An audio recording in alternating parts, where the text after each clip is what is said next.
देश के यशस्वी प्रधानमंत्री जी 24 तारीख को आ रहे हैं और उसकी तैयारी की बैठक हमारे संगठन के लोग और माननीय मंत्री लोग इसमें लगेंगे। तो 24 तारीख को जो प्रधानमंत्री जी आएंगे और किसान सम्मान समारोह के तौर पर पूरी व्यवस्था, पूरी भारतीय जनता पार्टी, पूरा एनडीए सब लोग मिलकर आदरणीय प्रधानमंत्री जी का स्वागत करेंगे। सर, आज मीटिंग हुई है, प्रधानमंत्री जी का भी दौरा होने वाला है। क्या दौरा है, क्या कार्यक्रम है? आज भारतीय जनता पार्टी कार्यालय में माननीय भारत सरकार के लोकप्रिय प्रधानमंत्री श्री नरेंद्र मोदी जी का, क्या ऐसे रख लीजिएगा तो एक के साथ आ जाएगा लोगों अपना। अच्छा ठीक, एक मिनट फिर से कर लेते हैं। हाँ। सर, आज मीटिंग हुई पार्टी कार्यालय में, प्रधानमंत्री जी का भी बिहार दौरा है, क्या कार्यक्रम है? भारत के लोकप्रिय प्रधानमंत्री श्री नरेंद्र मोदी जी 24 फरवरी को भागलपुर के हवाई अड्डा मैदान में आ रहे हैं। किसान सम्मान निधि का ऑनलाइन वितरण और साथ में एक बहुत बड़ा किसानों का जनसभा का आयोजन किया जा रहा है।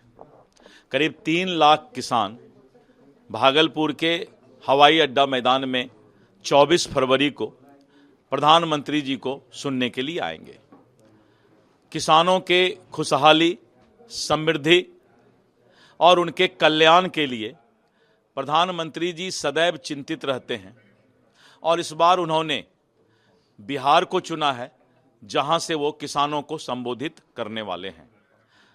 आज उसी क्रम में, तैयारी के क्रम में, बिहार सरकार के सभी माननीय मंत्री और हमारे सभी वरिष्ठ पदाधिकारी, भारतीय जनता पार्टी कार्यालय में एक बैठक चली जिसमें उप मुख्यमंत्री और सभी मंत्री मौजूद रहे और हम लोगों ने तय किया कि कुल 13 जिला के किसानों को भागलपुर बुलाया जाएगा, जिसमें भागलपुर, नौगछिया, कटिहार, पूर्णिया, मधेपुरा, जमुई, शेखपुरा, लखीसराय, बांका, भागलपुर तो है ही और बगल में मुंगेर, खगड़िया, बेगूसराय, इन जिला के किसानों को भागलपुर हम लोग आमंत्रित करेंगे और उसके लिए एक आमंत्रण पत्र भी जो है घर घर किसानों को पहुंचाया जाएगा।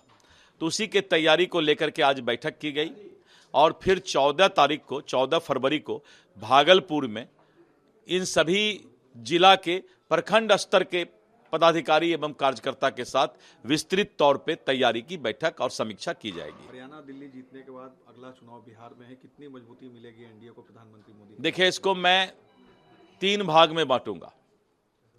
पहला तो ये कि आप छत्तीसगढ़ को एक बार याद कीजिए।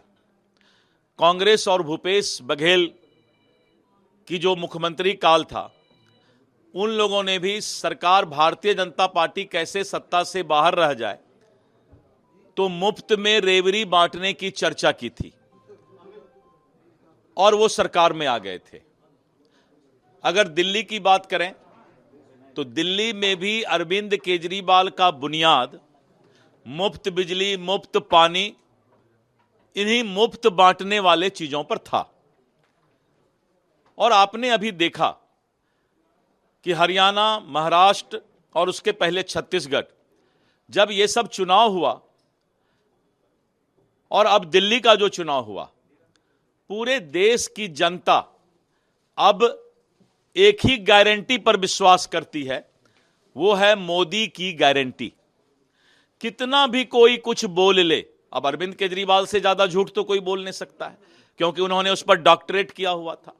भ्रष्टाचार, घोटालेबाज, शराब घोटाला, अरविंद केजरीवाल बहुत चीज में डॉक्टरेट, पीएचडी की डिग्री लिए हुए था। और दिल्ली के जनता को, पढ़े लिखे जनता को भी कैसे बेवकूफ बना सकता है, यह प्रयास अरविंद केजरीवाल ने किया था। लेकिन दिल्ली के मतदाता को मैं प्रणाम करता हूं, नमस्कार करता हूं कि उन्होंने सही समय पर ऐसे घोटालेबाज, भ्रष्टाचारी को पहचानने का काम किया और इस बार दिल्ली में मोदी की गारंटी चला।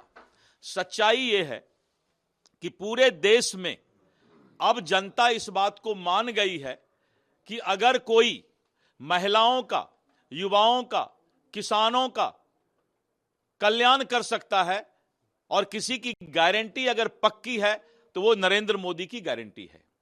और अब आने वाले समय में मतदाता को कोई कितना भी आश्वासन दे दे, चाहे मुफ्त बांटने का, चाहे सोना बांटने का, मतदाता ने एकदम अपना मन बना लिया है कि मोदी की गारंटी ही पक्की गारंटी है और उसी को वोट देना है। बिहार में क्या लगता है इंडिया गठबंधन रोक पाएगा एनडीए को? तेजस्वी भी कह रही है बिहार है, यहाँ देखिए बड़ा दल है, ऐसा है, इंडिया का।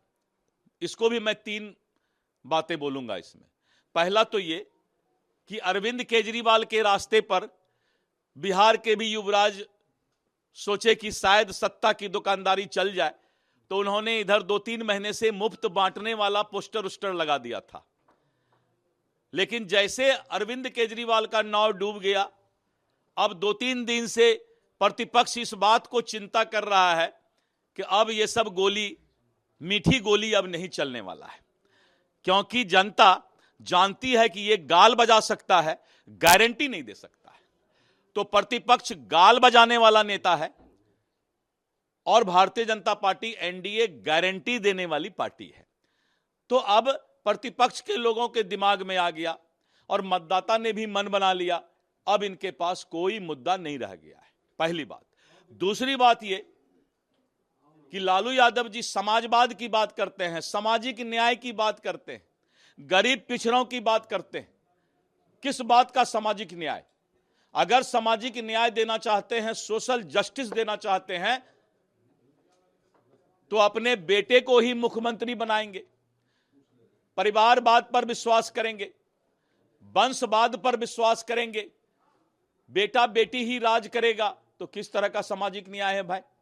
घर से बाहर निकलो और घर से बाहर निकल के समाज के गरीब, पिछड़े, दलित किसी के बेटे को मुख्यमंत्री बनाओ, तब लोग मानेंगे सामाजिक न्याय। और तीसरा, रोजगार की बात करते हैं। आपने 2005 के पहले के लालू जी के शासन को देखा कि जमीन देकर रेलवे डिपार्टमेंट में रोजगार की बात करने वाला ये परिवार फिर से क्या पूरे बिहार का जमीन लिखाने के लिए तैयार हो रहे हैं क्या? इसलिए ये रोजगार जो पहले मिला था जमीन लिखवा करके, अब किस जमीन को लिखवाने की चिंता वो कर रहे हैं।